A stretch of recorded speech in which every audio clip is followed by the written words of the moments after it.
주일 예배 오신 한마음교회 성도님들을 사랑하고 축복합니다. 오늘 일부 예배 가운데 많은 은혜와 또 성령의 감동이 있었던 것 같습니다. 이 시간 정말 기대하는 마음으로 하나님 앞에 나아갔으면 좋겠고요. 우리 잠시 옆 사람과 인사 나누실까요? 예배 잘 오셨습니다. 오늘 은혜 많이 받으십시오. 하나님 준비하신 은혜를 많이 받으시기 바랍니다. 우리 다 같이 일어나셔서 하나님 옆에 왕이신 나의 하나님 찬양으로 나아가겠습니다.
할렐루야. 오늘도 살아 역사하신 하나님 주의 이름을 높여드립니다.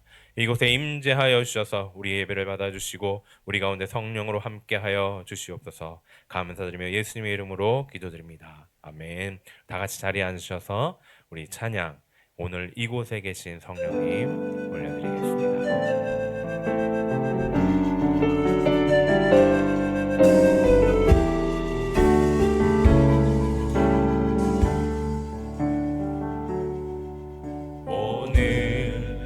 이곳에 계신 성령님 우리에게 말씀하시고 우릴 가르치소서. 같이 우리 맘 열어주시고 주의 빛으로 밝혀 우릴 인도하소서. 주님보다 앞서지 않고 주님보다 앞서지 않고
바라며 기대하며 나아가겠습니다. 특별히 오늘 장종택 목사님을 통해서 주실 하나님의 그 은혜를 우리의 마음문 다 열어 정말 다 누릴 수 있는 정말 그런 은혜의 시간 되게 해달라고 우리 이 시간 함께 장종택 목사님과 우리의 마음을 위해 함께 기도하며 나아가겠습니다. 하나님 아버지, 이 시간 주님을 기대하며 나아갑니다. 하나님께서 우리에게 부어주실 그 은혜, 하나님의 그 은혜가 우리 가운데 충만하게 임하게 하여 주시고 오늘 하나님에게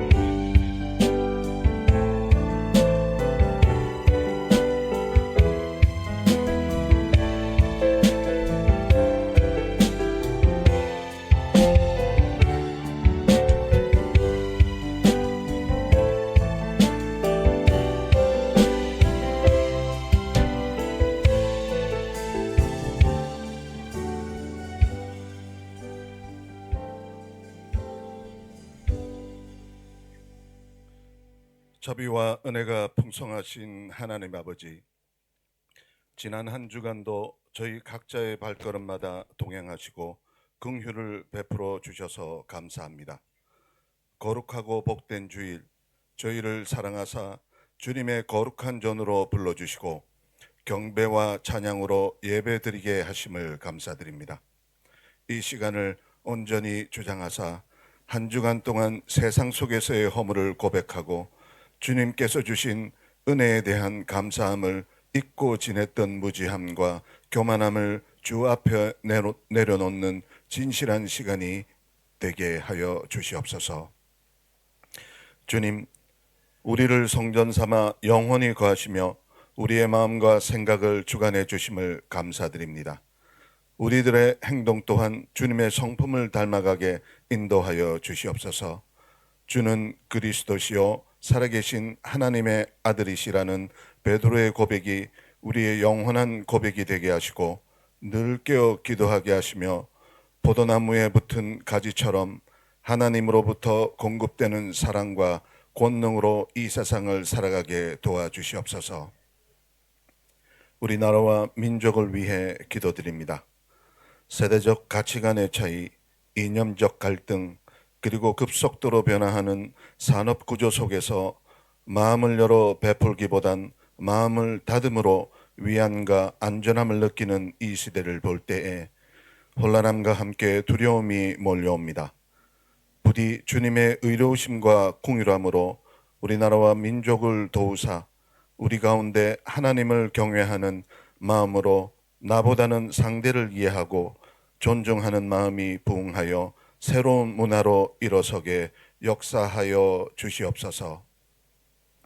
주님의 보혈로 세우신 한마음교회가 십자가의 사랑과 생명이신 주님을 드러내는 교회가 되기를 원합니다.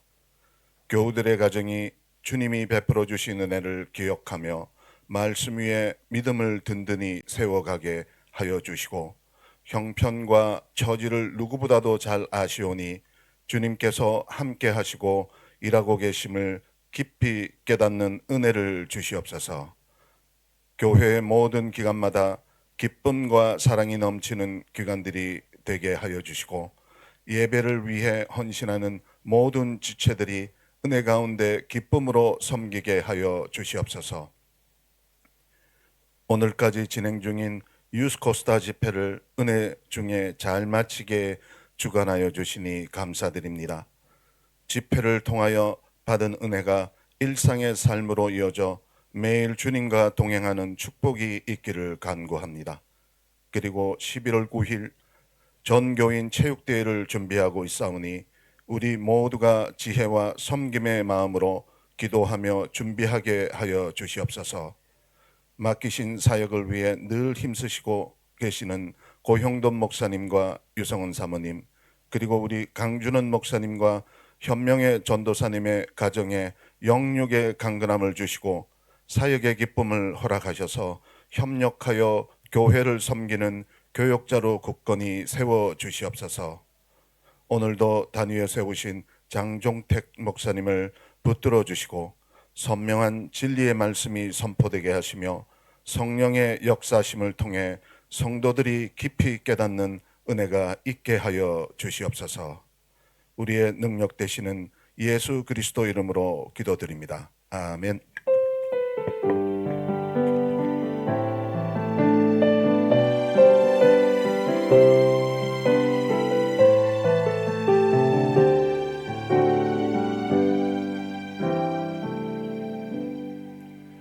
오늘 우리에게 주신 하나님의 말씀은 잠언 16장 2절의 말씀입니다. 구약성경 927쪽입니다. 한 절밖에 되지 않기 때문에 우리 한 목소리로 합독하겠습니다. 잠언 16장 2절입니다. 함께 읽겠습니다. 시작.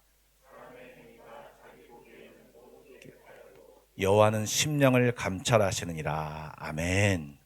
오늘은 특별한 분을 모셨습니다. 사실은 개인적으로는 저와 신대원 동기이기도 하고요. 저랑은 조금 스타일이 다르지만 제가 너무나도 좋아하는 목사님인데요.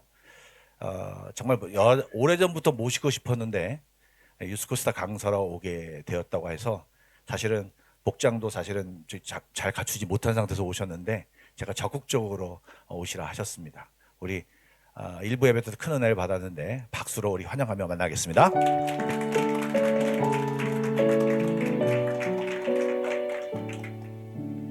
네, 여러분 반갑습니다. 그리고 지금 일부 예배 때 참석하신 분이 또 참석하셨네요. 많이 이게 제일 힘듭니다. 저는 딸이 셋 있고요, 아내가 하나 있습니다. 예, 그런데 그 셋째 중에 둘째가 한겨울에 발작을 하고 의식을 잃었습니다. 그래서 고려대학병원이라고 아시죠? 안암동에 있는 거기에 중환자실 들어갔고요. 들어갔는데 병명이 안 나왔습니다. 그래서 교수님들이 그 해외 사례들을 막 찾기 시작했고요. 그래서 저희들을 부르더니 이제 병명 알려주더라고요. 그 병명이 anti-NMDA 수용체 뇌염이라고요. 저는 한 번도 들어보셨던 이 긴 병명을 접하게 되었습니다. 이 병이 어떤 병인지 좀 알려드릴게요. 여자이니까 몸에 이제 난소가 2개가 있지 않습니까? 그 난소 위에 기형 종양이 생긴 거예요. 예, 사실은 근대병원에 와서 일정을 입원을 했는데 못 찾았어요. 그래서 퇴원했다가 이틀 후에 이런 일이 벌어진 거거든요. 그래서 기형종양이 있는데 이러면요, 몸이 자기 항체를 만든대요. 강한 항체를. 그 항체가 만들어지면 그 항체가 이제 기형종양을 공격을 해서 자기가 살아나려고 한대요. 그런데 저희 딸은 항체가 만들어졌는데 그럼 이제 난소에 있는 기형종양을 공격해야 되잖아요. 그러지 않고요, 자기 몸을 공격하기 시작한 거예요. 이건 자가면역 질환이라 그러죠. 그래서 저희는 뇌염, 자가면역 질환, 여러 가지 막 합병증, 희귀병이었습니다. 근데 이게 자기 공격하다가 항체가 어디로 가냐면 뇌로 간 거예요. 그래서 뇌를 공격을 했어요. 하고 난 다음에 8분 안에 발작을 그때 일으키고 뇌를 죽여버린 뇌사가 되어버렸어요. 이게 이제 저희 딸의 병명입니다. 그때 이제 저 교수님이 그러시더라고요. 현대의학 기술로는 살릴 수가 없습니다. 그리고 두 번째는 언제 죽을지 모르니 마음의 준비를 하십시오. 그래서 우리는 완전 사망 선고였습니다. 저희 딸이 이제 중환자 들어갔을 때요, 몸에 보이는 증상이 2가지가 있었거든요.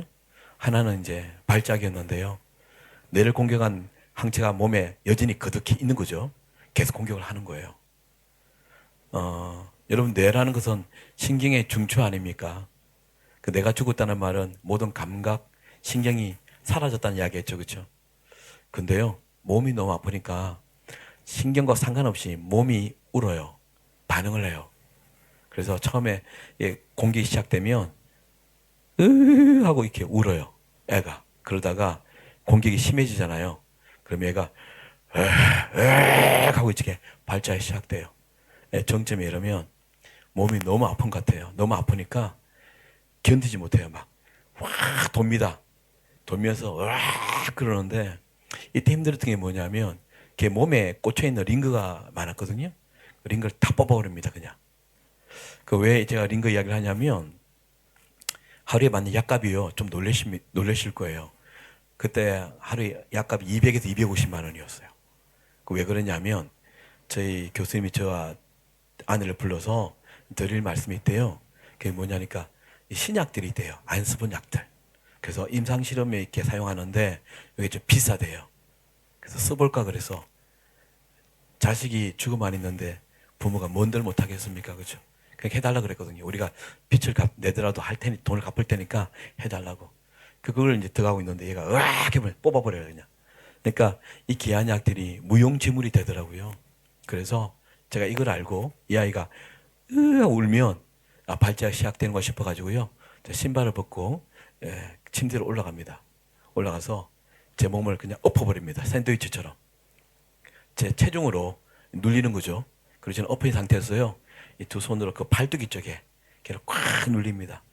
그때 이제 걔는 발작을 으악 하면 온 힘을 다해서 막 힘을 쓰면 저는 이 링크 못 붙게 하려고 온 힘을 다해 막는 거죠. 이렇게 하면 짧게는 2시간, 길게는 3시간 정도 발작이 시작됩니다.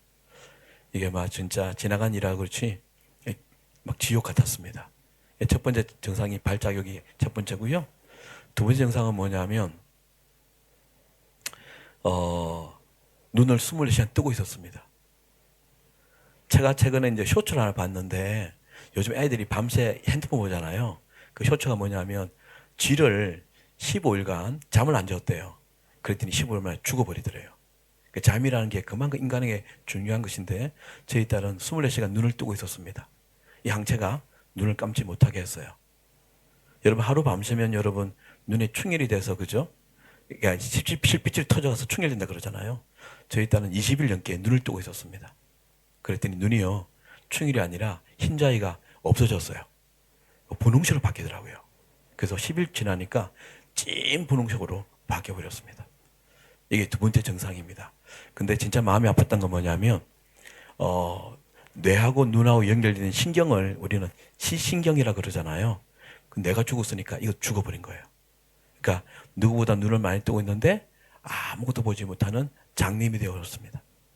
제가 미친 사람처럼 흔들면서 야 온유야 너 눈 뜨고 있잖아. 아빠 놀리는 거지. 아빠한테 눈 한번 찡긋 해달라고 제가 얼마나 미친 사람처럼 그렇게 했는지 모릅니다. 그러나 뭐 내가 죽었으니까 보지도 듣지도 못하는 상황이 되어버렸습니다. 제가 오늘 그 영상 하나 가져왔거든요. 여러분 CTS TV 아시죠? 네, 해외에서 또 많이 보신다는데 거기서 이제 제가 목회자고 사역자고 사역자 딸이 죽음 안에 있다는 소식을 듣고 저희한테 이거 방송을 하자 그랬어요. 근데 저희는 안 한다 그랬어요. 왜냐하면 우리는 죽음 안에 있는데 세상은 꼭 이벤트처럼 이슈를 만드는 기분이 들어가지고요. 안 한다 그랬고 또 하나 이유는 그 죽음 안에 있는 여자인데 벌거벗긴 모습을 전 세계에서 보여준다는 게 막 부모로서는 정말 안 하고 싶더라고요. 근데 막 몇 번이나 와서 해서 이제 녹화를 했는데 오늘 가져왔거든요. 1월 19일 날, 20일 날 죽음 안에 들어갔고요. 2월 초입니다. 그래서 제일 힘들 때 찍은 영상인데 저희 딸이 나오는데 눈을 뜨고 있지만 아무것도 보지 못하는 그런 상황 목사님 부탁드리겠습니다. 적절히 묻혀서 하루에 2번 있는 중환자실 면회 시간. 낯선 이곳에 사랑하는 둘째 딸 온유가 있습니다. 벌써 보름째 온유는 이곳에서 투병 중입니다.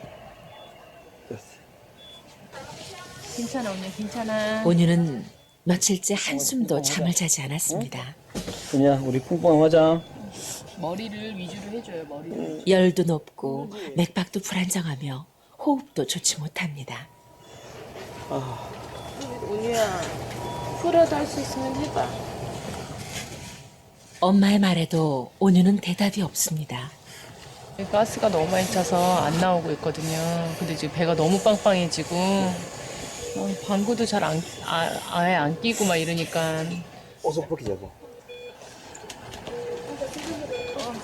조금만 이기자 우리. 온유 할 수 있어. 여태까지 잘했잖아 그럼. 온유. 그지?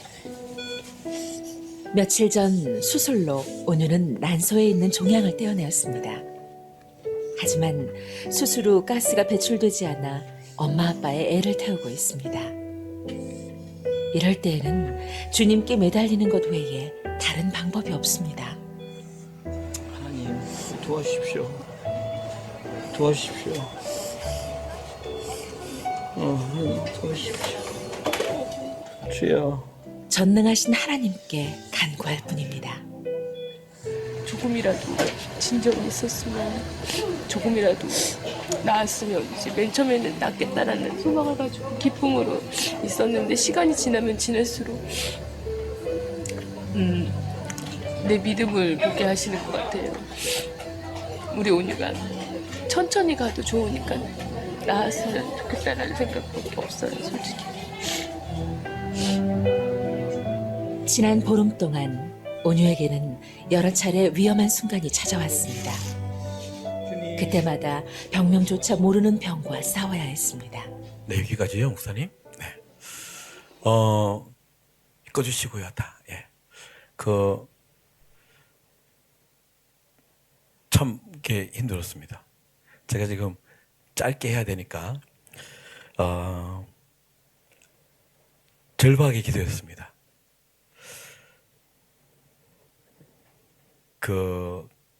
그런데 하나님께서 이 죽음이라는 단어 앞에서, 제게 하나하나 가르치기 시작했습니다. 첫 번째 안근은 세상이 두 세상이 있다는 걸 알았습니다. 한 세상은요, 여러분이 지금 살아가는 일반 세상이 있고요. 두 번째 세상은 죽음이라는 세상이 따로 있습니다. 제가 그때 거기 살았거든요. 저와 제 딸이. 예를 들어 본다면 딸이 늘 기저귀를 차고 있었어요. 내가 죽었기 때문에 코로 영양분이 들어가면 그것을 이렇게 배설을 못해요. 내가 죽었기 때문에. 그래서 관장하든지 빼내든지 흘러나오게 만들어요. 그래서 기저귀를 큰 핸드 기저귀를 차고 있었거든요. 그러면 기저귀는 병원에서 제공 안 합니다. 저희들이 구입해야 돼요. 그 고대병원이 엄청 더 크게 지어졌거든요. 지금요. 사람들이 엄청 많아요. 가면 뭐 진짜 어깨가 부딪힐 만큼 사람들이 많습니다. 제가 거기를 이제 약국을 가는데 병원 안에 약국이 있잖아요. 그러면 어떤 일이 벌어지냐면 저기 걸어가면 모든 사람들이 저를 비켜가는 것 같아요. 그러니까 차원이 다른 거예요. 내가 사는 나 혼자만 그냥 있고 모든 사람이 다른 세상을 사는 것 같아요. 특별히 제가 에드블룸 같은 거 투명한 큰 풍선 있잖아요. 그게 제가 안에 들어가 있는 것 같아요. 하루는 사러 가는데 꼭 제가 밀고 가는 것 같아요. 이렇게. 사람들이 다 저를 비껴가는 거죠. 그러면서 제가 그때 고백한 게 있어요. 아, 나도 며칠 전에는 저 세상에 있었는데 이렇게 되더라고요. 예, 달라요. 저희가 이제 방송 나오고 뭐 극동부터 다 모든 매체에서 다 나왔었거든요. 자, 전 세계를 다니면 어제도 코스타 갔더니 아시더라고요. 저를 찾아와서 온유는 되게 잘 지내시냐고 같이 기도했다고. 예, 그런 분이 계셔요. 하여튼 많이 알려졌는데요. 알려지니까 많은 분들이 이제 문자를 보내기 시작했어요. 특별히 한국에는 근사님들의 중부기도 단톡방이 많아요. 그게 저희 가족 이야기가 올라갔는지 하루에 수백 통이 들어와요. 그런데 여러분 놀라운 것은 그 내용들이 다 그렇잖아요. 위로, 격려, 응원, 그죠? 우리가 늘 사용하는 것처럼 힘내세요. 하나님이 함께 하시니까 뭐 이런 이야기 하잖아요. 그런데 그 문자들이 너무 싫은 거예요. 왜냐하면 그 습관 입에 발린 말들이 당신은 죽음을 아십니까? 꼭 많은 분들이 그냥 어떤 이벤트를 보면서 엉엉한 그런 기분이 들어가지고요. 이게 싫더라고요. 예, 이해되시죠? 보통 우리 교회에서 그러잖아요. 너무 힘든데 막 여기서 말을 하면 네가 내 사정을 알아? 함부로 말하고 있어. 이런 것처럼 그보다 좀 더 깊은 차원이겠죠. 그죠? 와, 그러니까 나중에 좀 보내지 마십시오라는 내 어떤 이런 분노가 올라오더라고요. 그래서 홍수 속에서 마실 물이 없다는 것처럼 상대적으로 더 외로웠습니다.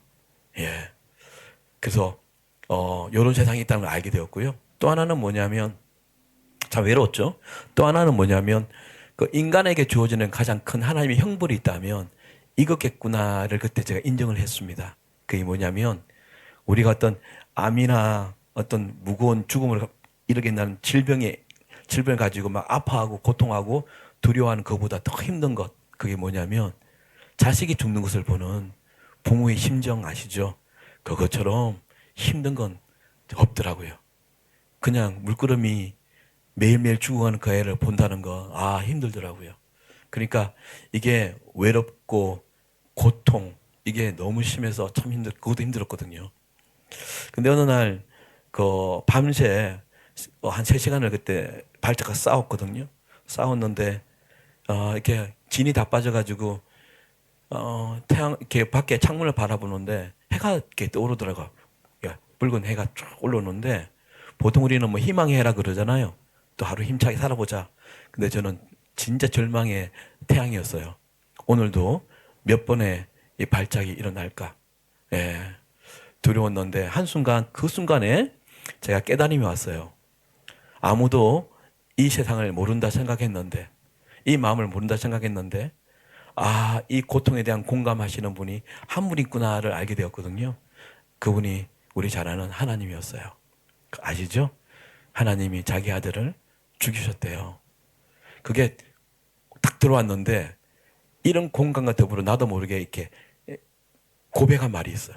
그게 뭐냐면, 하나님 이렇게 아프셨습니까? 하나님 심장이 찢어진다는 것이 이거였습니까? 죽음 안에 있는 딸을 맞이하는 그 자리에 서보니까 그제야 제가 이런 고백이 나오는 거예요. 이런 고백은요, 역설적이죠. 결국 나는 그때 처음 안 거예요. 하나님의 그 마음을. 그러니까 그 전까지는 뭐예요?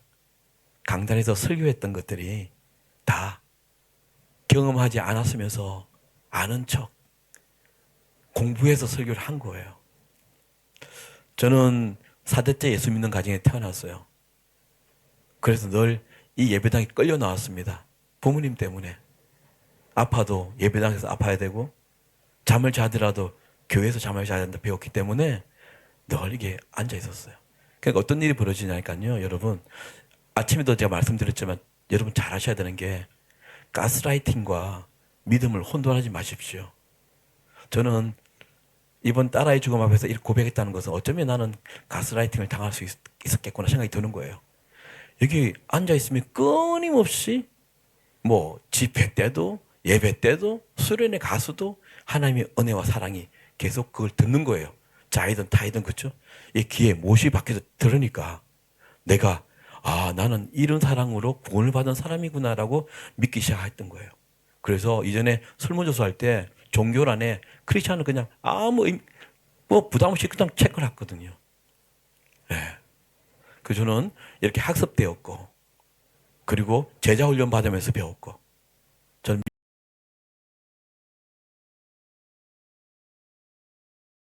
미웠습니다. 예. 그리고 또 하나는 여러분 허언증이라는 게 있었거든요. 이걸 리폴리 증후군이라고 그래요. 영화도 나왔거든요. 그게 뭐냐면 자기가 어떤 사람이 되고 싶어요. 그래서 거짓말을 해요. 그 사람처럼 살려고 노력을 해요. 거짓말하고 또 하고 또 하면 나중에 거짓말 믿고 사는 거예요. 자기가 한 거짓말을. 교회에서 보세요. 노래 많이 하잖아요. 찬양하잖아요. 그걸 내가 말하는 거예요, 여러분. 자기가 고백하는 걸 자기가 듣잖아요. 그럼 어떻게 돼요? 자기가 한 거짓말을 믿게 되는 거죠. 교회에서는 이런 일이 있을 수 있다는 거죠. 그래서 믿음이 아닌 가스라이팅과 허언증으로 믿음 있는 척 교회를 다니는 분이 있는 거죠. 그게 죄였다는 것을 하나님께서 하나하나 보여주기 시작한 거예요. 예. 저는요, 제 자신을 속고 있었어요. 왜냐? 저는 목사이고요. 그리고 모태신앙이고 4대째 예수 믿는 가정에 태어났죠. 그리고 50년을 예수를 믿었어요. 예. 그리고 저는 사역 진짜 많이 하고 다녔거든요. 그래서 저는 언제 죽어도 구원의 힘을 그냥 슬림하게 그냥 쑥 통과할 줄 알았는데, 하나님이요, 죽음 안에서 나를 보게 하셨어요. 그래서 저는요, 확실하게 생각합니다. 사람은 죽음 앞에 서봐야 자기가 어떤 인간인지 보게 된다는 것이죠. 그래서 여러분 아시죠? 죽음 앞에 죽음을 껄떡껄떡 거리는 분들은 다 용서하고 회개하고, 예, 근데 많은 분들이 이런 기회를 못 가지고 사고로 돌아가시는 분이 많다는 거 아니겠습니까? 예. 그래서 저는 하나님이 내가 어떤 사람인지 보게 하신 거고요. 하나님은 말씀으로 저를 조명하기 시작했어요. 사람은요, 여러분 아마 성경 딱 피면요, 많은 형광펜들이 꺼여 있을 거예요. 성경에. 그죠? 한번 보세요. 어떤 글씨에 말씀에 꺼여 있는지. 다 자기에게 위로 주고 격려 주고 그런 말씀이 이렇게 꺼져 있을 거예요. 왜? 자기 중심적으로 보니까. 그래서 자기가 살아있으면 말씀을 편집해서 읽어요.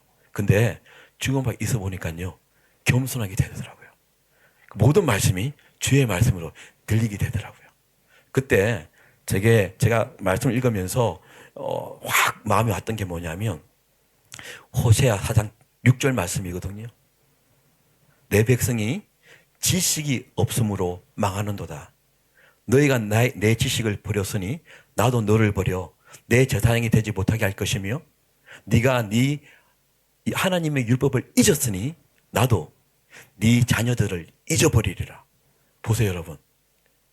하나님은요 우리를 잊는다 안 그래요. 내 죄 때문에 자식을 잊어버리겠대요. 잊으시겠대요. 그러니까 제가 정신이 번쩍 든 거예요. 부모가 잘못 살아서 우리 자식이 죽을 수 있구나. 하나님의 기억에 잊혀지겠구나. 이 마음이 드니까 이 말씀을 그냥 가슴에 새기면서 읽기 시작된 거예요. 이해되십니까? 그랬더니 제게 처음 주신 말씀이 호시아 4장 6절 주셨고 그 다음 말씀이 시편 119편 130절입니다. 주의 말씀을 열면 빛이 비치어 우둔한 자들을 깨닫게 하는도다. 내가 할 수 있는 것이 하나도 없다 느껴졌고 나 자신을 포기했을 때 그제야 비워지니까 하나님의 말씀이 조명되어서 보게 하시는 걸 그때 알게 되었어요. 그래서 끊임없이 말씀으로 하나님께서 제게 하셨어요. 그때 또 주님 말씀이 오늘 본문입니다. 잠언 16장 2절. 사람의 행위가 자기 보기에는 모두 깨끗하여도 여호와는 심령을 감찰하시느니라. 제가 왜 이미 구원받은 사람을 산 줄 아십니까? 내 행위를 보니까 종교적인 스펙을 보니까 난 당연하게 너무하는 거 아니에요? 그렇죠? 근데 누가복음에 보면요 이런 말씀이 있어요. 바리새인들 하는 말을 통해서 하나님 예수께서 이렇게 말씀하세요. 너희는 사람 중에 스스로 옳다는 자들이나 그래요. 하더니나 하나님께서 너희 마음을 아시나니 그랬어요. 뭐요? 바리새인이 어떤 사람이에요? 일주일에 2번을 금식하고요. 늘 성전 미문에서 기도하던 사람이에요. 11절 늘 드렸고요. 그리고 600가지가 넘는 율법을 다 지키는 사람이었어요. 근데 뭐래요? 예수님이 하나님 네 마음을 아신다고. 너는 하나님의 미움을 받는 사람이라고 누가복음 16장 15, 16, 17절 적혀 있어요. 그 나도 그걸 내 이것 때문에 오해하고 살았던 거예요. 그래서 하나님이 이렇게 빛으로 비추기 시작하신 거예요. 그러면서 제가 성경을 읽는데 디모데후서 3장 1절 5절 말씀을 제게 말씀으로 비춰주셨어요. 디모데후서 3장은 디모데후서는요 여러분 사도 바울 아시죠? 그분이 13권의 신약을 썼잖아요. 제일 마지막 책입니다. 그 책을 적고 순교합니다. 로마에서. 근데 거기는 4장밖에 없거든요. 근데 3장에 보면요 말세에 일어나는 징조를 말하고 있습니다. 보통 사복음서나 계시록에 가면 이 말세의 징조가 눈에 보이는 현상이에요. 나라와 나라가 전쟁을 하고 기근과 그리고 전염병이 돌고 불법에 성행하는 여러 가지 있잖아요. 그런데 이 디모데 3장은 사람을 통해서 말세에 일어나는 징조를 말하고 있어요. 제가 한번 외워볼게요. 너는 이것을 알라. 말세에 고통하는 때가 이르러 사람들이 자기를 사랑하며 돈을 사랑하며 자랑하며 교만하며 비방하며 부모를 거역하며 감사하지 아니하며 거룩하지 아니하며 무종하며 원통함을 풀지 아니하며 무심하며 절제하지 못하며 사나우며 선한 것을 좋아하지 아니하며 배신하며 조급하며 자만하며 쾌락을 사랑하기를 하나님 사랑보다 더하며 경건의 모양은 있으나 경건의 능력은 부인하니 이 같은 가짜들에게서 네가 돌아서라 되어 있어요. 근데 그 가짜가 저였음을 주님께서 비춰주셨어요. 가짜의 첫 번째 징조가 뭐냐면 사람들이 자기를 사랑하며 많은 분들이 교회 다니는 이유가 있어요.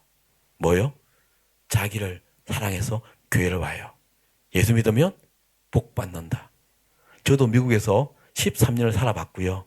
또 지금도 저희 가족은 미국에 삽니다. 저는 한인사회를 보면서 많이 배웠죠. 여기도 그렇지 않겠어요? 예수의 상관없는 삶을 살다가 이민 오니까 한국밥 먹을 때가 교회밖에 없습니다. 그리고 인도네시아어가 잘 안 되기 때문에 영어도 잘 안 되기 때문에 어디로 와요? 교회 와서 정보를 구해야 돼요. 집 이사부터 사업 자료 다 받아야 되는 거 아니겠습니까? 그래서 교회를 다니기 좋거든요. 왔다 갔다 하니까 집사 직분이 주어지고 또 왔다 갔다 하니까 장로 권사가 주어지죠.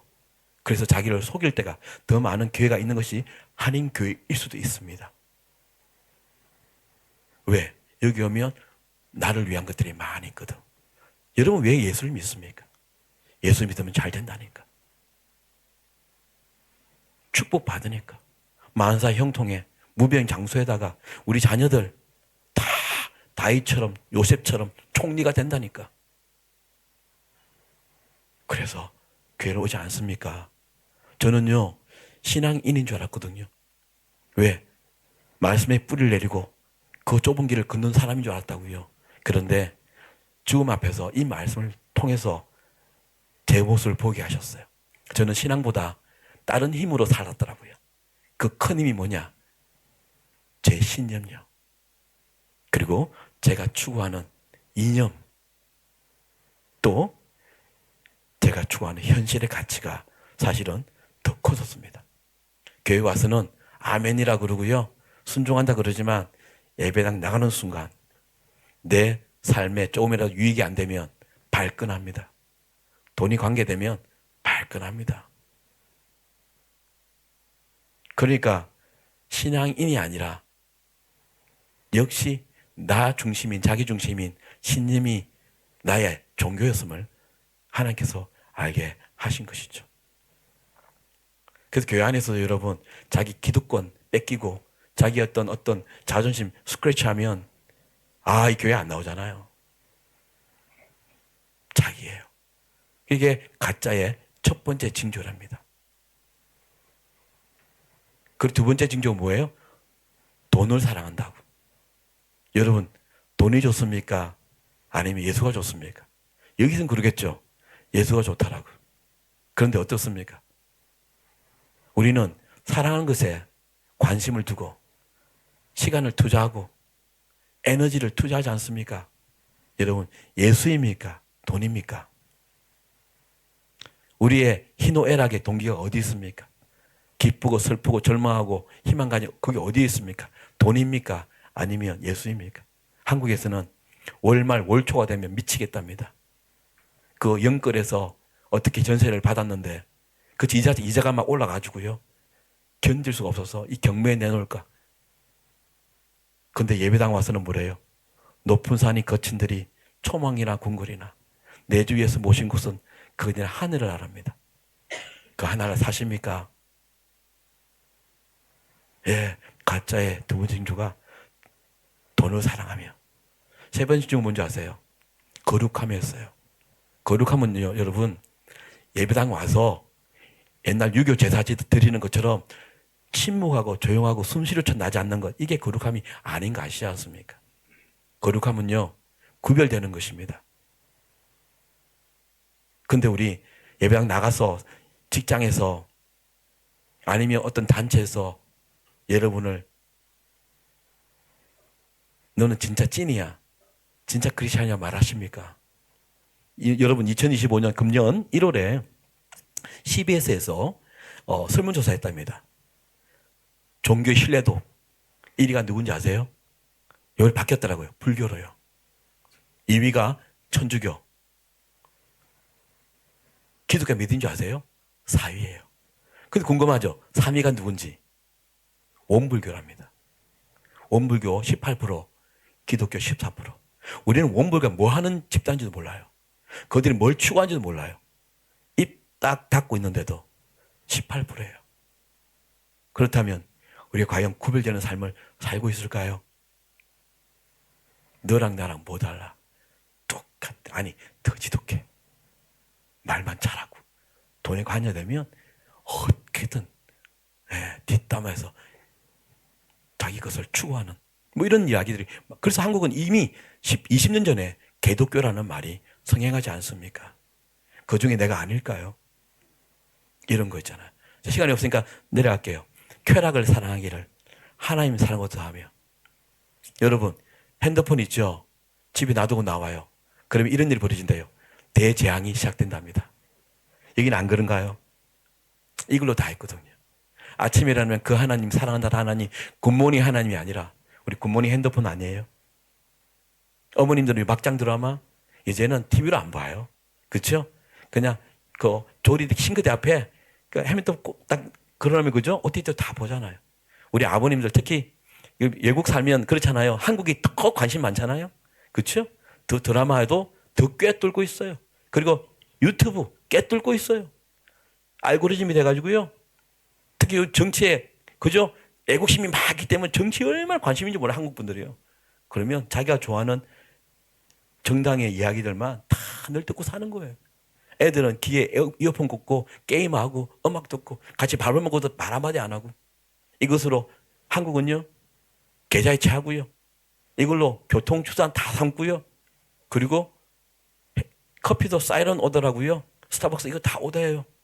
근데 이거 놔두고 나오면 대재앙이 시작되는 거예요. 그래서 어떻게? 가서 가져와요.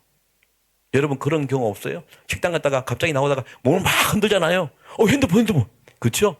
어떻게 가져와요. 그런데 그 사랑한다는 주님 없인 살 수 없다는 고백했던 그 주님 할이 없어도 거뜬히 살잖아요.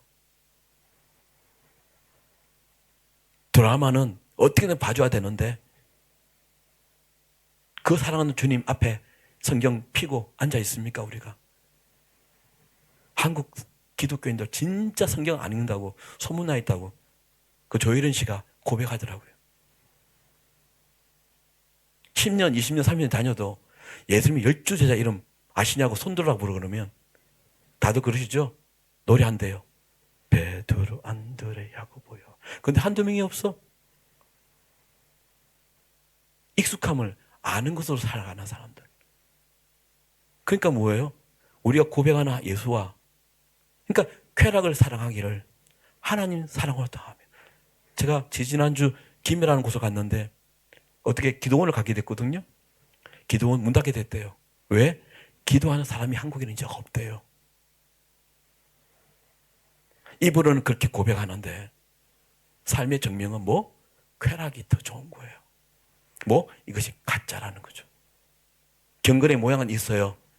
근데 능력, 신앙의 효능만 보고 사세요? 라는 것이죠.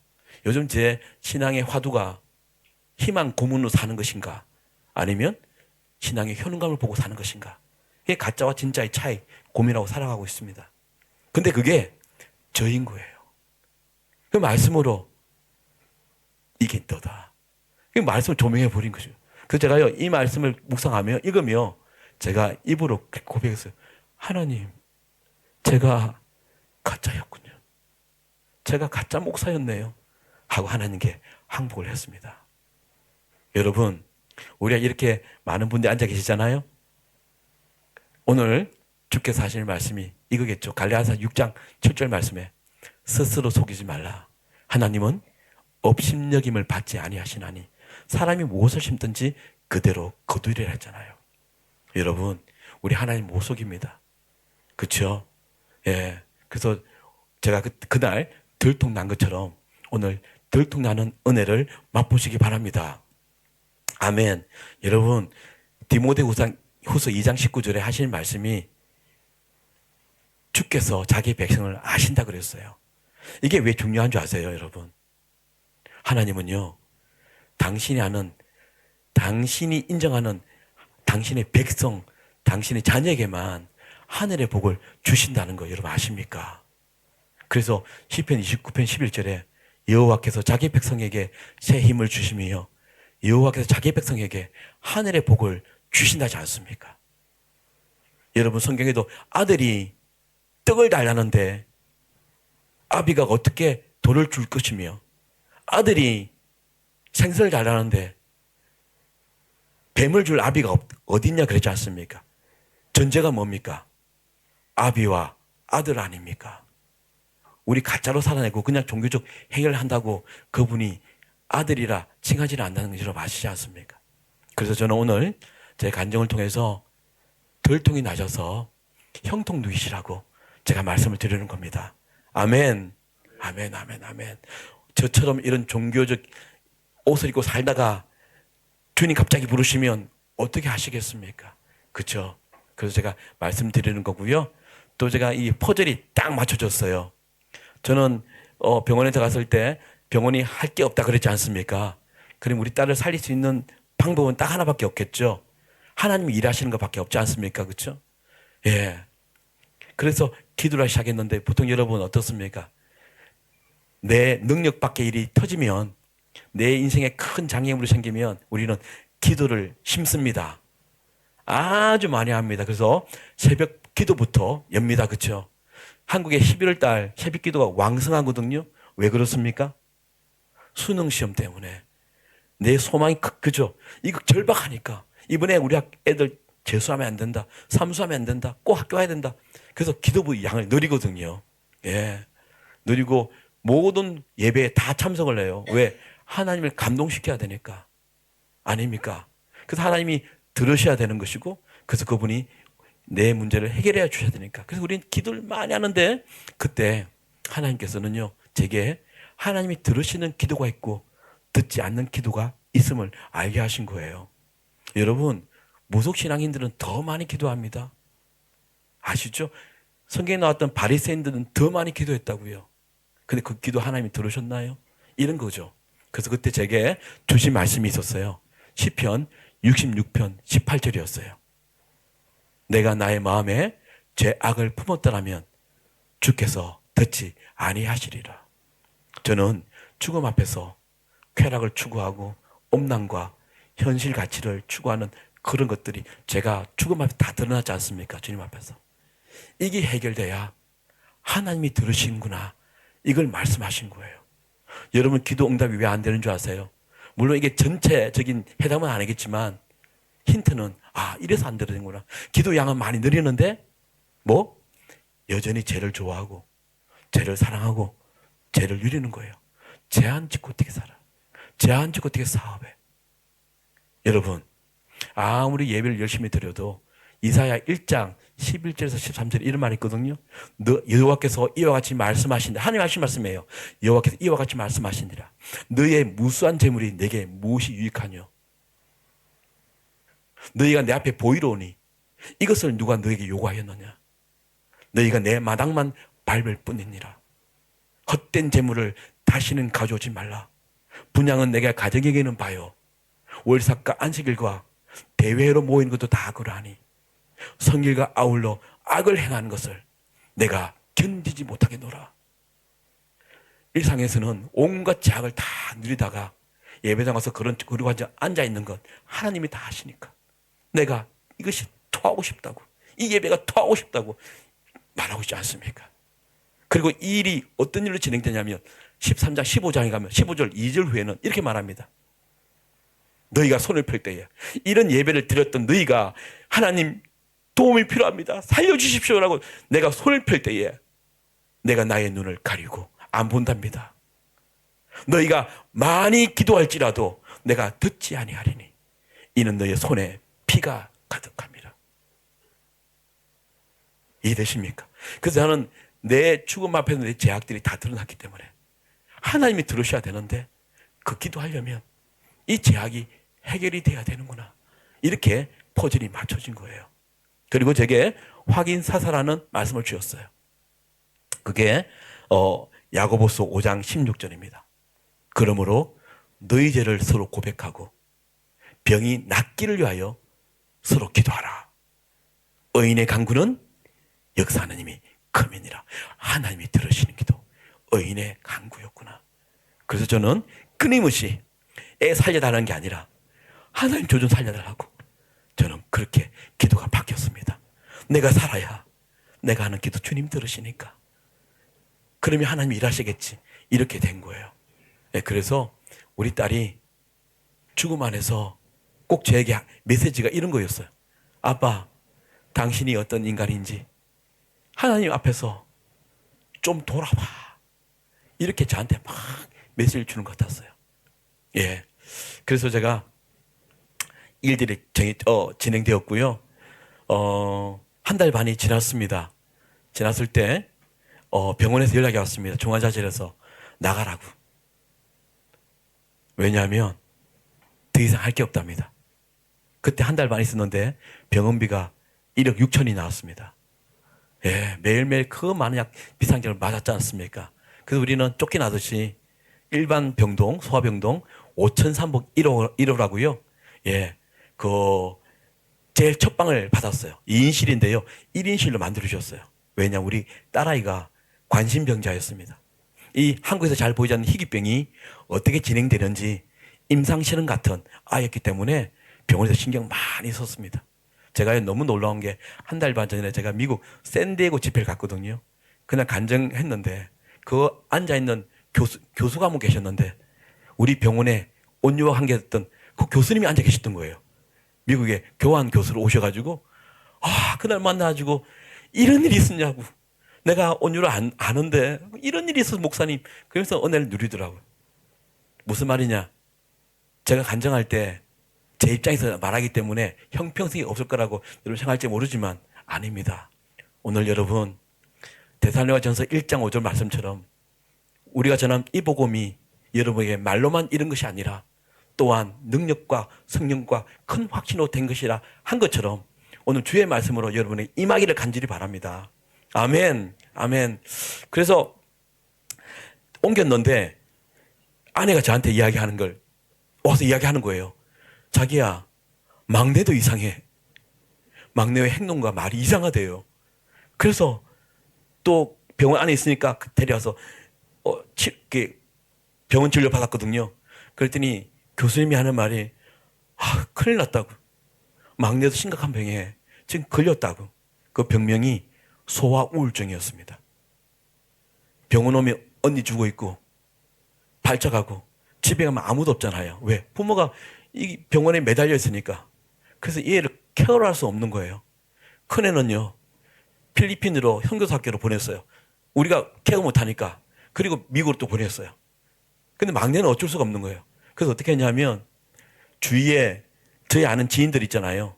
그러나 얘는 모르는 이 집에 이틀, 이 집에 3일 돌려막혔습니다. 근데 이 꼬마가 눈 뜨면 다른 집, 눈 뜨면 낯선 집, 막 돌아다니니까 우울증이 온 거예요. 그래서 1월 20날 둘째 온유를 살리러 고대병원 갔는데 한 달 반 만에 온유는 포기하시고 이제 살리라 셋째를 살리라 이렇게 돼버린 거예요. 그래서 아내는 애를 데리고 집으로 갔어요. 애착을 심어줘야 된답니다. 저 혼자 남은 거예요. 그리고 3월 20날이 되었습니다. 3월 16일 아내는 집으로 데려갔고요. 3월 20날 새벽 1시였는데 온유가 발작을 하는데 평소보다 발작이 더 심한 거예요. 그래서 제가 너무 두려운 거, 옆에 아내도 없고 이거 어떻게 싸우지 막 그러는데 엄청난 일이 터져버린 거예요. 제가 너무 놀라서 옆에 있는 핸드폰으로 영상을 찍었어요. 아내 보여주려고. 오늘 가져왔거든요. 3월 10날 새벽 1시에 제가 찍은 영상 보여드릴게요. 예수님? 아멘. 할렐루야. 이 아이가 죽어만 했던 이 아이가 와 그러더니 이날 갑자기 기도손을 이렇게 하는 거예요. 죽어만 했는 아이가. 그러면서 눈물을 막 펑펑펑 흘리는 거예요. 그러면서 입에서 그렇게 많이 불렀던 엄마 아빠가 아니라 예수라고 소리치면서 죽음에서 깨어났습니다. 할렐루야. 병원이 발칵 뒤집혔습니다. 그렇게 많은 돈을 주고도 우리가 포기했었는데 이 애가 살려났다는 거 보고 이 교수님들이 찾아와서 막 기적이 일어났다고. 그러면서 다음 단계는 재활을 하자고 이분들이 저보다 더 기쁨으로 막 이렇게 반응을 하셨습니다. 저는 그때 기적이라는 말 안 썼습니다. 그때 제가 시편 7편 10절에 이런 말씀이 있거든요.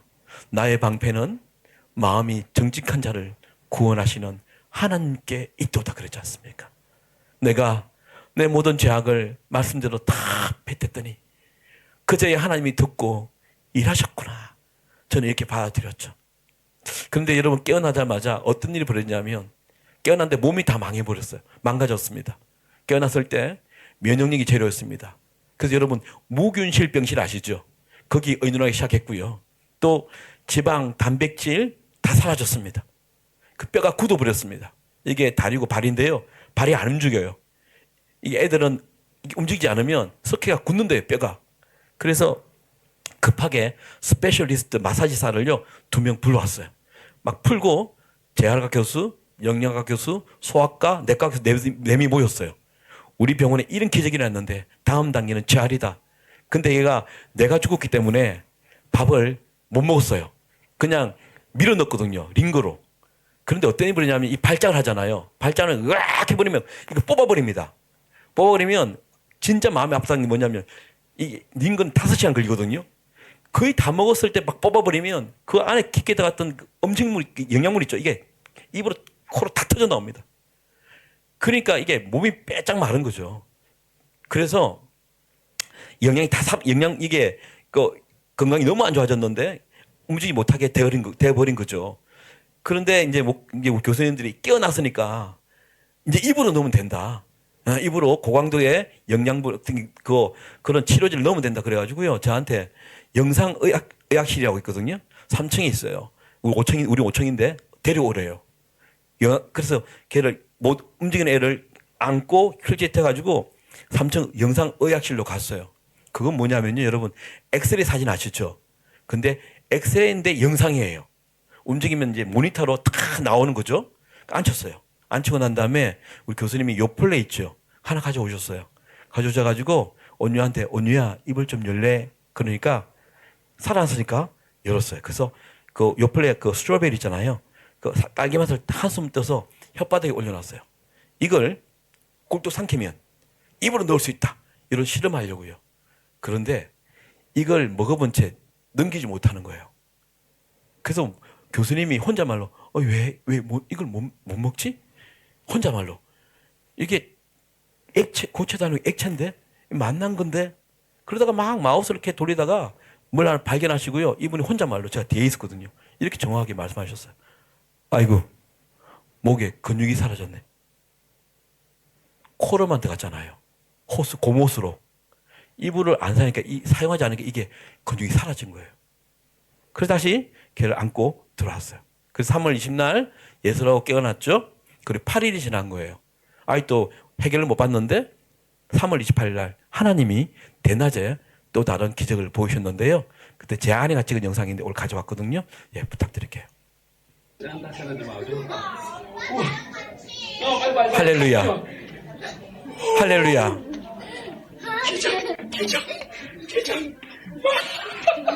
세빈이 기다려줘. 이야, 이거 기적인데 어떻게 했어? 됐어? 됐어? 기적이에요, 기적. 하나님이 함께 하신 기적. 할렐루야. 여기도 얽힌 간증이 있는데 오늘 시간 때문에 나중에 책이 있으니까 그때 보시면 될 것 같고요. 하여튼 이렇게 걸었어요. 여러분 이게 제가 연출한 것처럼 보이십니까? 아니에요. 이 문이 열리면서 내가 기적 나왔을 때요. 바로 앞에 접수처가 있었거든요.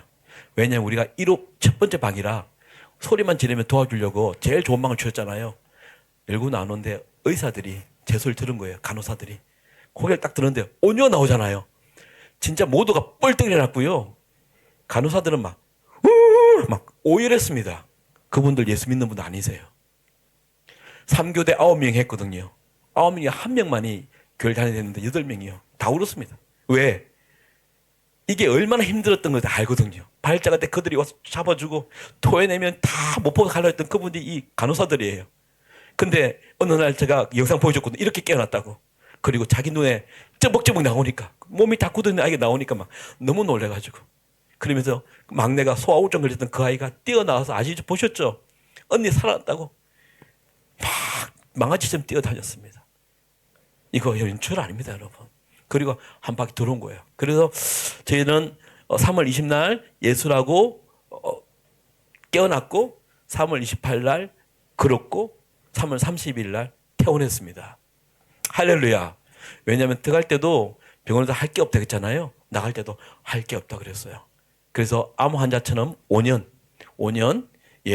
그 외래하자 그랬어요. 마지막 결론 냈겠습니다.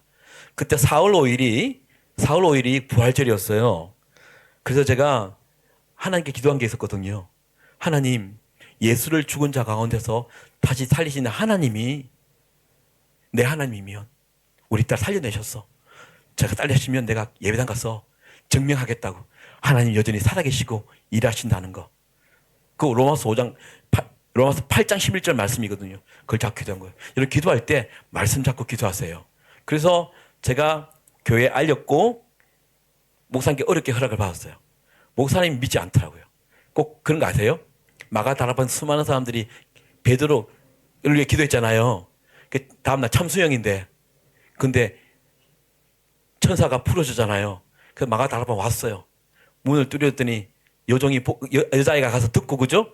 베드로 왔다 그러니까 안 믿었던 것처럼 어떻게 나올 수 있냐고. 이게 그 베드로가 있을 때 옆에서 다 간수가 같이 잠을 잤는데 그처럼 목사님도 내가 면회가서 죽어 있었는데 어느 날 예수라 깨어난 영상을 받고 어제 그제 걸어온 영상을 받고 태어났다는 말 들었는데 어떻게 교회를 오냐고 이런 식이었어요. 근데 오라고. 그래서 제가 뒤에 숨어 있었거든요. 당일날 부활절 아침에 11시 예배 때 목사님 설교 마치고 난 다음에 선포하신 거예요. 오늘 죽음에서 부활하신 예수님을 우리가 예배하는 이날 예수님 죽었다가 살아 돌아온 온유가 왔다. 그러면서 들어와 온유야 나와라. 나오는데 아까 영상처럼 힘들게 한 발 한 발 뛰고 나오는데 우리 성도님들이 막 너무 놀래가지고 24시간 기도했다만 너무 놀래 막 박수를 치다가 울음바다가 되었어요. 그 나오는 중에 엉덩이에 이 핸드폰에 진동이 막 오더라고요. 그래서 다 예배드는 11시 시간인데 이 집회 초청은 아닌 것 같고 순간 병원인가 싶어서 봤거든요. 봤더니 누가 보냈냐니까요. 같은 예배당에 저 뒤에 있는 청년부 자매입니다. 30대 초반에 그 자매가 보낸 거예요. 그 자매는요. 우리 딸이 죽음 안에 들어갔을 때부터 같이 기도했던 자매입니다. 그래서 뭐라 적었냐면 이렇게 적혀 있는 거예요. 목사님, 예수님이 진짜 살아계셨네요. 근데 여러분, 이 뉘앙스가 뭡니까? 온유가 저벅저벅 걸어 나오기 전까지는 어쩌면 이 자매에게는 예수라는 존재는요, 추상적이었겠죠. 하나님은 보이지 않아요. 그렇죠? 그리고 우리가 무속신앙처럼 요술램프 비듯이 부비듯이 기도하면 늘 들어지는 응답도 없어요.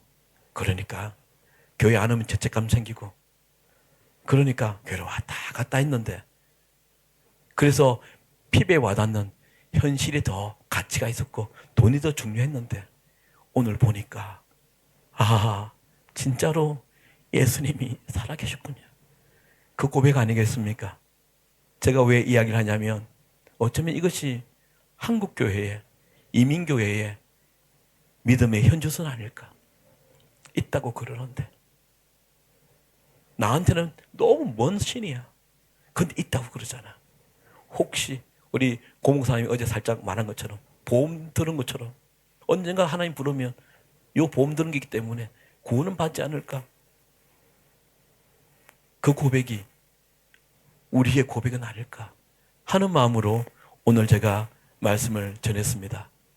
여러분, 하나님은 살아계시고 일하십니다. 아멘, 아멘, 아멘.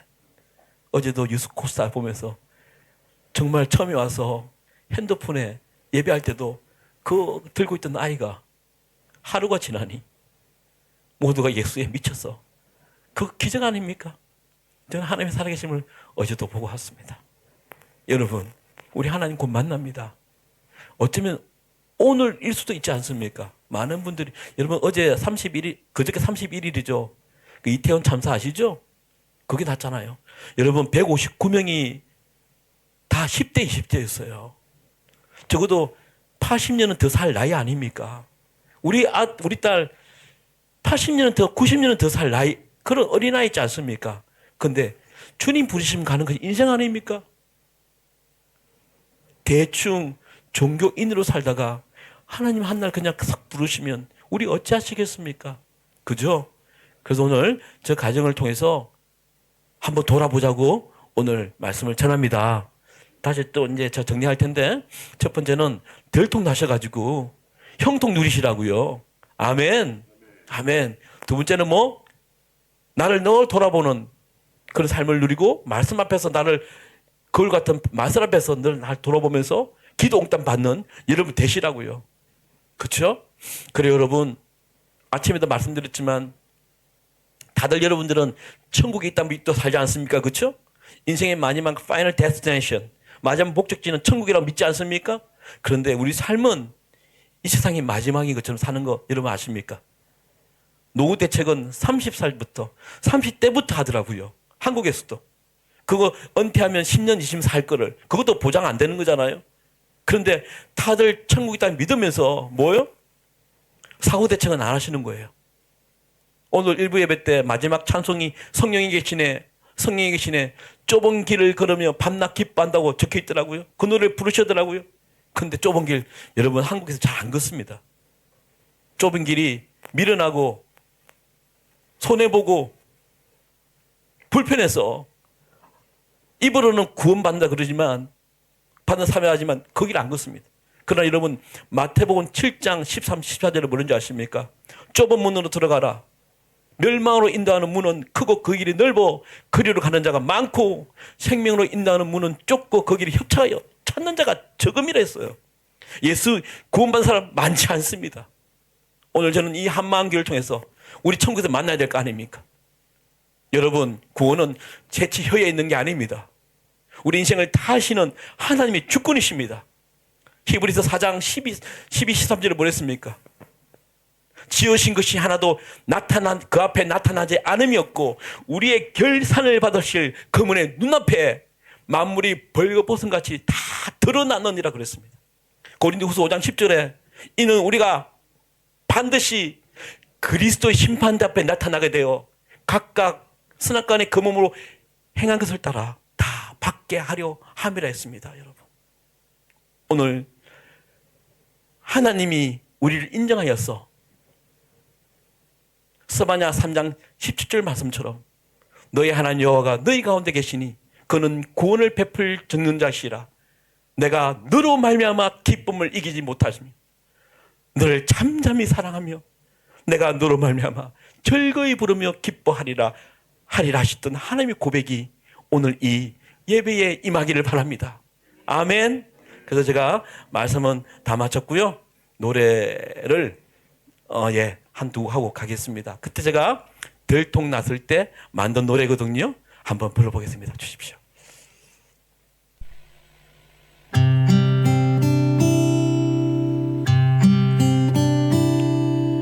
오늘 하루 되돌아보니 내 삶에 주님은 없었네. 사람들 만나고 일을 하고 핸드폰에 묻혀 있었네. 지친 하루 피곤하여도 TV는 포기할 수 없네. 내 영혼 살리는 성경 말씀 바쁘다며 외면했었네. 지난 주일 예배당에서 고백했었지. 주님 없인 살 순 없다고. 주님 향한 사랑을 멈출 수 없다고 고백했던 나였는데 정작 주님은 내 삶 끄트머리에 밀려나 존재감조차 없었네. 책임지지 못했던 나의 고백에 다시 무릎을 꿇래.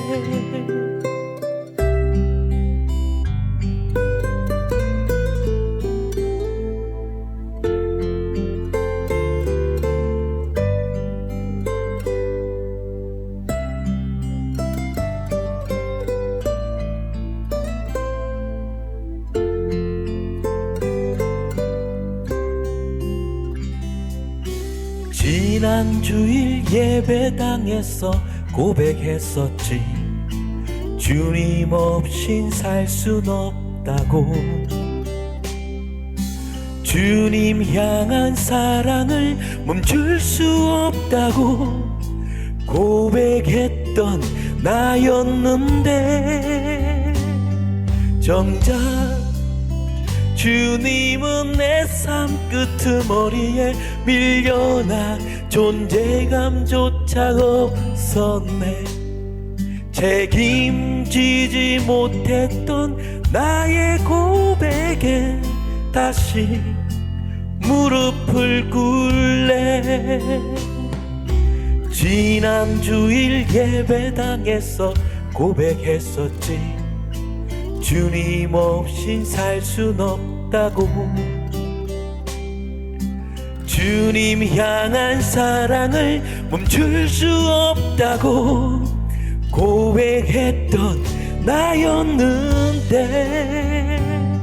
정작 주님은 내 삶 끄트머리에 밀려나 존재감조차 없었네. 책임지지 못했던 나의 고백에 다시 무릎을 꿇래. 다시 무릎을 꿇래. 다시 무릎을 꿇래.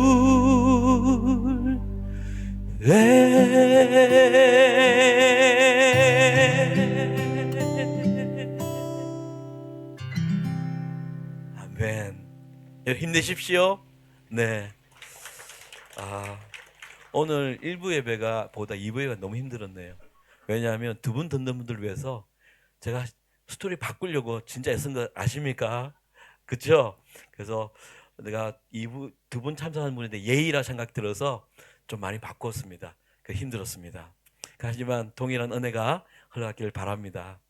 예, 아멘. 여러분, 저도 뭐 밥이 중요한 것보다 노래 한 곡 더 해야 되는 생각이 들어서 한 곡 더 할게요. 감사합니다. 여러분, 짐승도 은혜를 갚는다는 말이 있죠. 그렇죠? 저도 이제 금년 나이가 58이 됐네요. 예. 우리 고 목사님이 한 살 많은 형인데 제가 그때 우리는 국민학교 다녔잖아요. 그때 할아버지가 강아지랑 나무하러 갔어요. 근데 피곤해서 잠이 들었어요. 불이 났네요. 산불이. 그때 강아지가 근처 저수지에 몸을 다 적셔가지고 불 다 껐어요. 할아버지 깨나니까 산불이 났고 강아지 옆에 죽어 있는 거, 그런 구호책 내용이 기억납니다. 그래서 짐승도 보은한다 이렇게 배운 적이 있습니다. 그런데 우리 교회에 짐승만도 못한 기독교인이 많습니다. 이런 분들이 많대요. 해준다. 나 교회 나가준다. 이제는 팬데믹 지나고 난 다음에 이 영상 예배가 합법화 돼버렸어요. 나 영상 예배한 대로 나와주는 거 나한테 잘해. 나와주는 거야. 여기 큰 교회 옆에 있잖아. 그거 갈 수 있어. 근데 내가 이 교회 나가주는 거야. 특히 작은 교회는 내 빠지면 구멍 훅 뚫린 거 알지? 난 잘해. 그리고 이런 분이 계시대요. 봉사해준다. 요즘은요, 놀랍게도 한국은요, 이런 분이 계시대요. 나 헌금 되니까 나한테 시키지 마. 꼭 공연 보러 간 티켓팅을 끊고 나 저기고 와서 은혜 받고 갈 테니까 시키지 마. 제가 최근에 들은 이야기입니다. 봉사해준다. 내가 음악, 음식 또 다른 부분에 잘하니까 내가 빠지면 일이 안 돼. 교회는 알지? 나한테 잘해. 세 번째는 헌금해준다. 이 11조 딴 데 돌려봐. 제가 직접 5,000명 되는 교회 섬길 때 봤습니다. 일부에 마치고 어떤 분이 술이 드셨는 집사님이 행정실 앞에서, 야 목사들, 내가 내는 헌금으로 니네들 월급 받는 거 알아 몰라? 제가 직접 보고 들었습니다. 예, 놀랍죠? 근데 내 안에 그럴 수 있다는 거죠. 여러분, 해준다 아닙니다. 그렇죠? 아닙니다.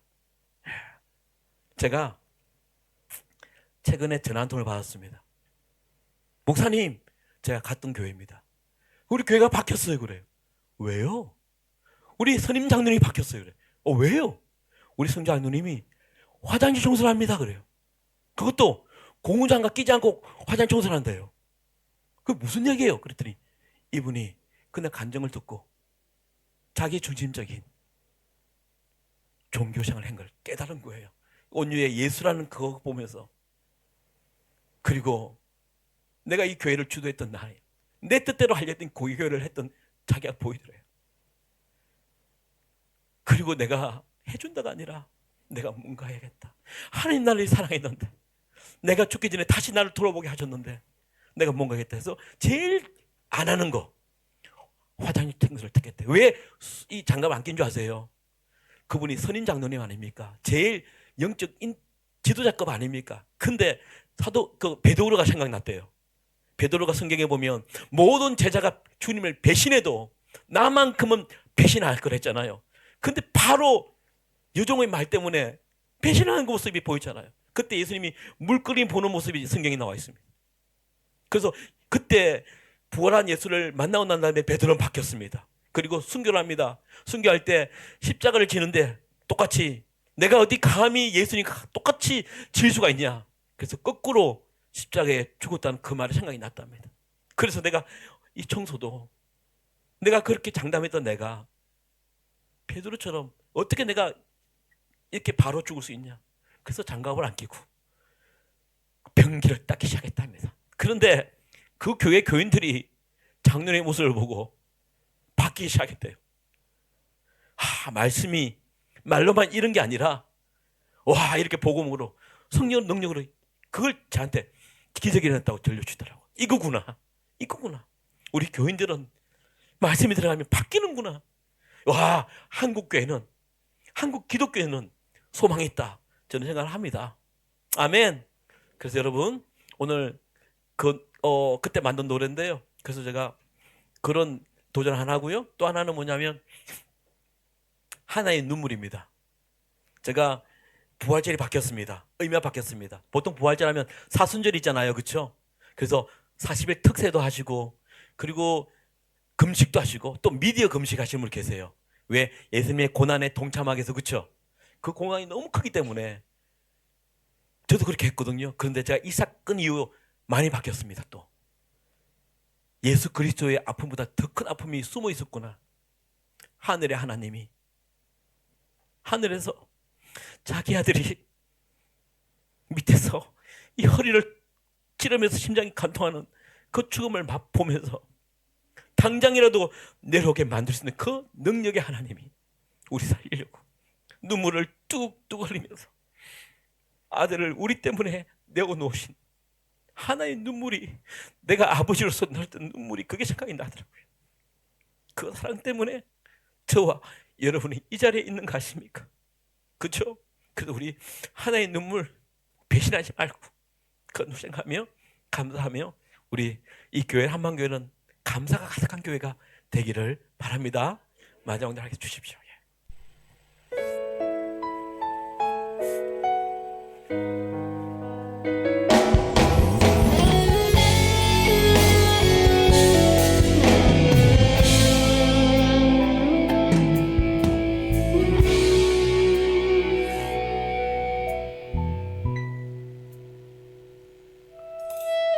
생명과 바꾼 주의 사랑을 잊지 않게 하소서. 나를 위해 흘렸던 주의 눈물 잊지 않게 하소서. 주의 긍휼과 주의 선하심 내가 묵상하오니 내 영혼 위해 베푸신 주의 은혜 잊지 않게 하소서. 감사합니다.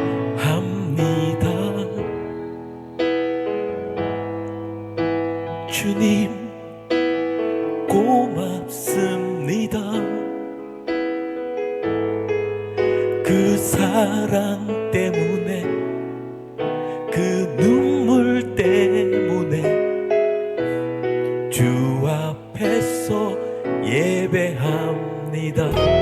우리 같이 노래하며 고백할까요?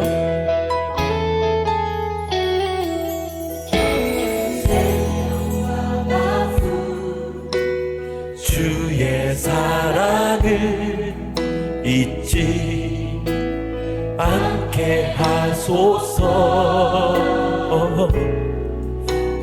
나를 위해 흘렸던 주의 눈물 잊지 않게 하소서. 주의 긍휼과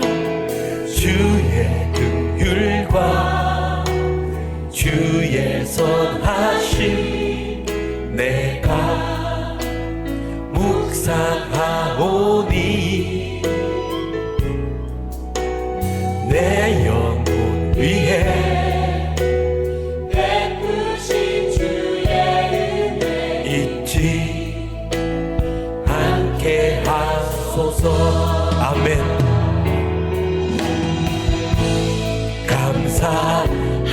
감사합니다.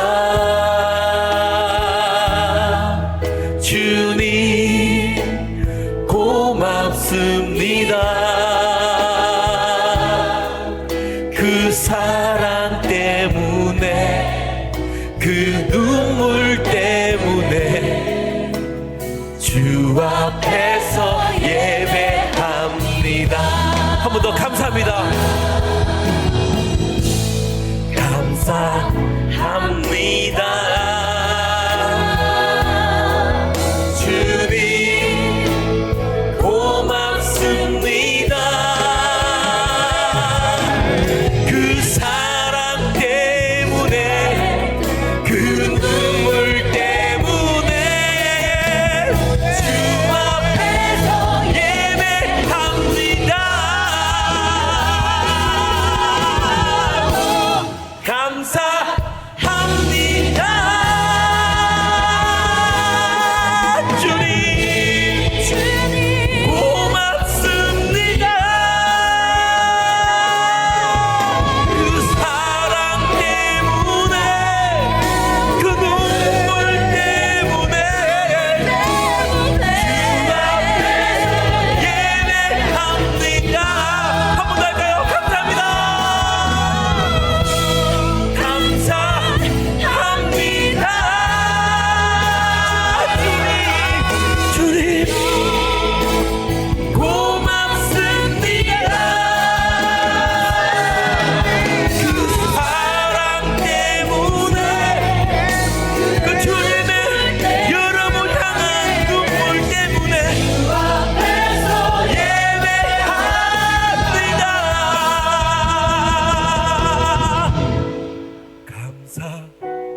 감사합니다. 주님 고맙습니다. 그 사랑 때문에 그 눈물 때문에 주 앞에서 예배합니다.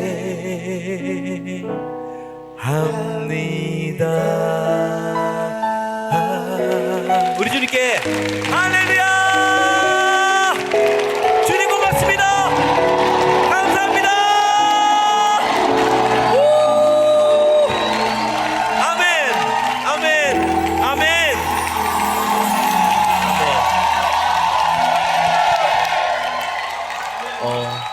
집회 끝나면 물으시는 분 많으세요. 그래서 온유는 어떠냐고.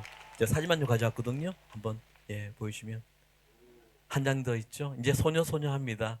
이렇게 잘 싸우고 있습니다. 기도하겠습니다. 하나님, 오늘 들었던 간증의 말씀들이 우리 마음만 움직이고 귀만 흔드는 간증이 아니라 우리 삶을 변화시키는 간증으로 받아들이게 하여 주시옵소서. 감사하며 예수님의 이름으로 기도했습니다. 아멘.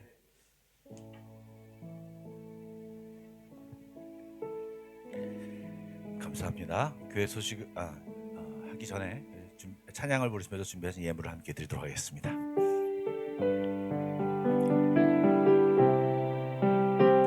438장입니다. 내 영혼이 은총이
사랑해 주님, 오늘도 귀한 말씀과 도전과 은혜를 주시니 감사합니다.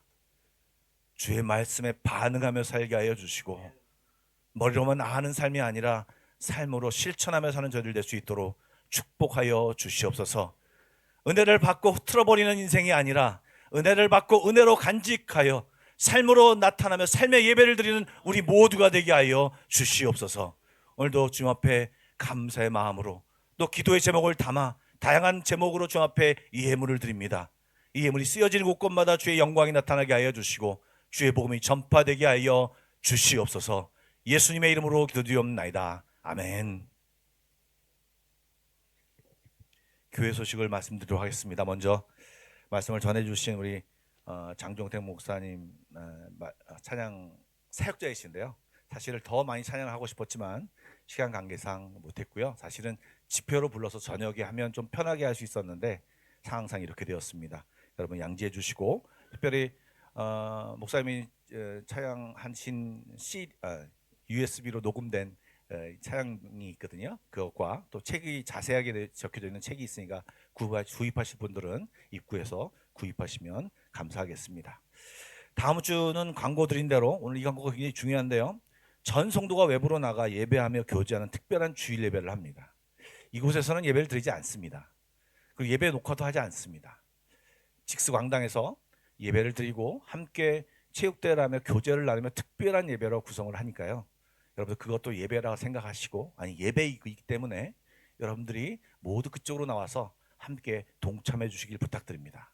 그리고 남성교회에서 너무 많이 준비를 하셔서 지금 힘들다고 하는 그런 말들이 많이 나오는데, 여러분들 이렇게 힘들게 노력하신 분들께 우리가 협조할 수 있는 것은 그냥 참여해 주시고 함께 해 주시는 것입니다. 여러분들 9시 반까지 거리가 다르지 않습니까? 여러분 미리 계산하셔서 9시 반까지 가셔서 예배드리고 그 이후 시간을 함께 하시면 감사하겠습니다. 그리고 11월 셋째 주 16일이 추수감사 주일입니다. 다음 주일날이 나가서 예배를 드리기 때문에 여러분 오늘 주보에 그 추수감사절 헌금 봉투를 껴드렸습니다. 여러분 미리 준비하시고 감사한 마음을 담아 추수감사 주일날 헌금을 드렸으면 좋겠습니다. 특별히 또 추수감사 주일 2부 예배 때는 세례식과 성찬식도 함께 있습니다. 여러분 참고하시고 믿음으로 또 감사함으로 참여하는 그 주일이 되기를 소망합니다. 우리 좌우 옆 사람과 함께 인사하겠습니다. 사랑하고 축복합니다. 한 가지 더 인사하겠습니다. 가짜가 되지 말고 진짜가 됩시다. 아멘. 다 같이 일어나서 결단성 부르고 우리 장종택 목사님께서도 축도로 예배를 마치겠습니다.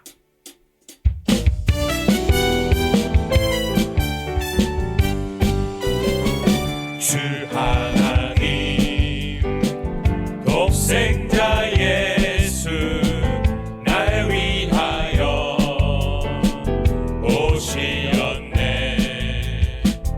내 모든 죄 다 사하시고 죽음에서 부활하신 나의 구세주 살아계신 주 나의 참된 소망 걱정 근심 전혀 없네. 사랑의 주내 갈 길 인도하니 내 모든 삶의 기쁨들 충만하네. 성령이 계시네. 성령이 계시네. 할렐루야 함께 하시네. 성령이 계시네. 할렐루야 함께 하시네. 좁은 길을 걸으며 밤낮 기뻐하는 것 주의 영이 함께 함이라. 성령이 계시네. 성령이 계시네. 할렐루야 함께 하시네. 성령이 계시네. 할렐루야 함께 하시네. 좁은 길을 걸으며 밤낮 기뻐하는 것 주의 영이 함께 함이라.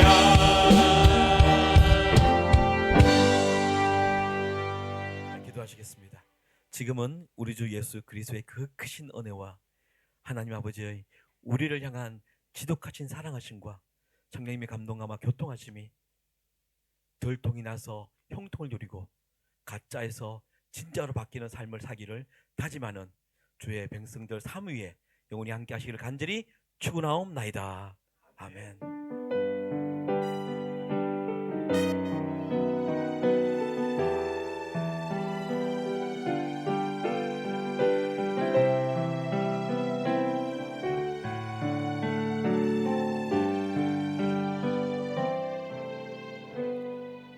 예배를 마쳤습니다. 평안히 돌아가십시오.